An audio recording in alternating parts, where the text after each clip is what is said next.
Hello mga ka-foodies! For now, tuturuan ko kayo kung paano gumawa nitong dynamite with cheese. Una, kailangan natin ng lumpia wrapper and siling haba. So sa siling haba, hiniwa ko na yan, tinanggalan ng buto. Next naman, itong ating diniling and itong ating carrots na may onion. So ginamit ko na ang processor para mabilis. Nilagyan ko lang siya ng timpla, ng salt, pepper, and egg.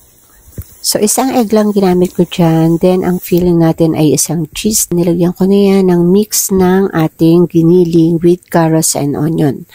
So, yan. Nilagyan ko lang siya ng filling, yung ating sili.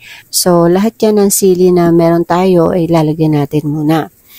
So, pag na-prep na natin yan, ilagay lang natin siya sa isang lalagyan. Then, i-ready na natin yung ating lumpia wrapper. So, dito, ang ginawa ko sa lumpia wrapper ay hiniwa ko siya sa gitna. Yan, para manipis lang yung pinaka-wrapper niya. Para masarap siyang kainin, hindi siya puro wrapper lang. So, i-roll nyo lang siya, yung ating sili. Yan, i-roll lang natin lahat muna sa lumpia wrapper. Then, magre-ready na tayo ng mantika sa kawali, painitin natin yon.